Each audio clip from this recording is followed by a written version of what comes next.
go for carbon oxygen, then it will be 1.20, 1.30, 1.34 angstrom. If you go for nitrogen example, for example, nitrogen one, it will be, this one would be 1.3, this one will be 1.35, this one would be 1.38. If you go for sulfur, further longer, but the variation is same. So EPR, and that means electronic structure and molecular structure thing could be correlated. Why I said this example? In order to help you to understand these two molecules, here it is the diamine, and if you look at the nodal plane, that means Psi2 over here, nodal planes are along the bond. Okay, and that is how when the electronic structural change takes place, then that being reflected in the bond or metric parameters, what I said over here. But in a beta diketominate, the nodal planes are on the atom. You see, the nodal planes are on the atom. As a result, when you are oxidizing or reducing, the bond parameters reflection won't be there. Okay, and that is called hidden non-innocence. This is called non-innocence in the electronic sense. That means this molecule can accept electron or can remove electron under certain coordination situation or under certain perturbation situation. But here it is behaving similarly like diamine, but that could not be reflected well through the metric parameters. So it's a much more difficult system to follow as compared to this. Okay, and that is being defined as a hidden non-innocent situations. So we'll talk about it later on. Okay. Now, once we understand these very basic parameters around the EPR, then certain situations also we need to understand that as far as the instrument of EPR is concerned, there are few basic things. One is, as I already said, that EPR measurement transition would take place between the two electron spin energy levels. Anyway, for any spectroscopic technique, you have to have the two energy levels. Okay, either at the nuclear level or at the electronic level. And EPR case, it is not only the electronic level, the spin level, the two spin levels. So you have to see how to generate the two spin levels in a molecule. Okay, so that you have to keep it in mind, the Zeeman effect and all sort of things. And the second factor is that once you have the spin energy difference, then how much energy you need to promote the electron from the ground level to the upper level. Okay, and that requires certain frequency, and that frequency is a function of the applied magnetic field. Now you remember, all of you are aware of the electronic spectroscopy, no? So that is very simple. Electronic spectroscopy or infrared spectroscopy, those are non-magnetic technique.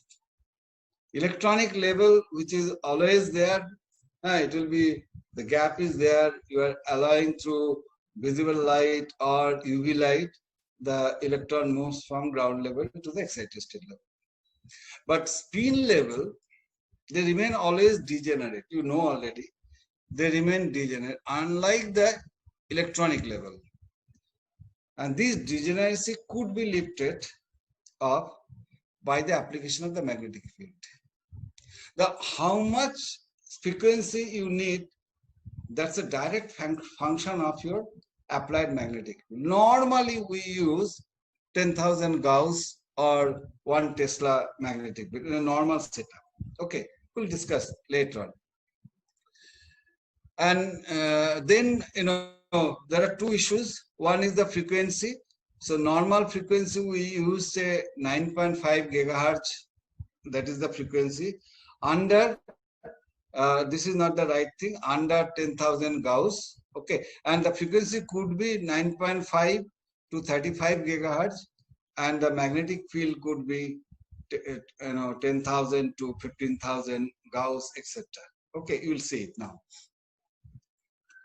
Now, the magnet looks like this.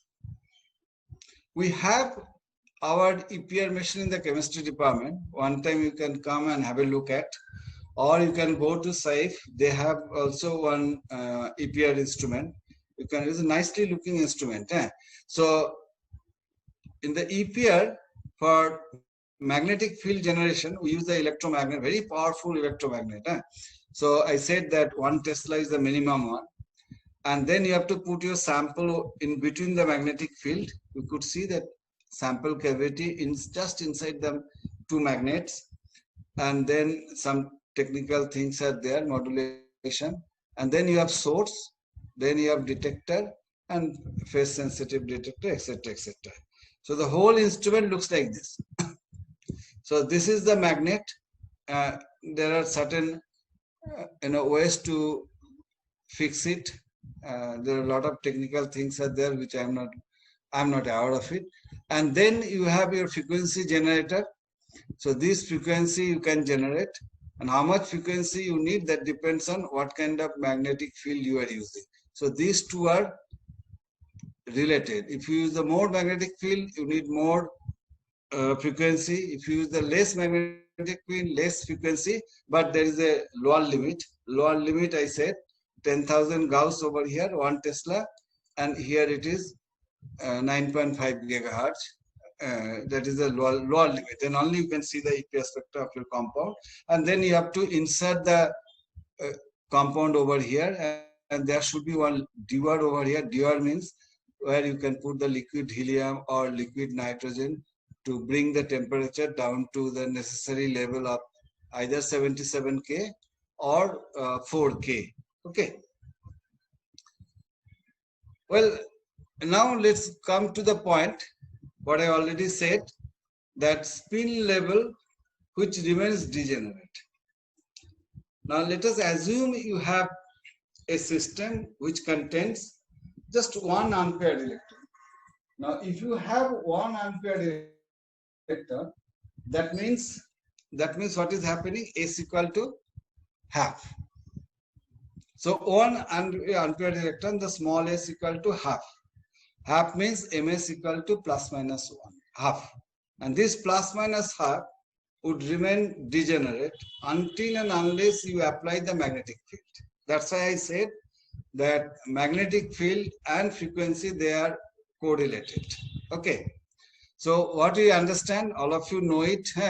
The energy of an electron in a magnetic field, we write E equal to minus mu bar H, where mu bar is the, I'm sorry for this thing. Anyway, mu bar equal to projection of magnetic moment in the direction of applied magnetic field. So it will be then mu bar equal to G beta ms. Beta means we know the Bohr magneton, which is H by 4 pi mc. Ms means your spin. Okay. And if you consider the electron, then E would be minus. So beta is minus, right? So if beta is minus, that means mu bar G beta ms is minus. Here you have 1 minus. So that becomes plus.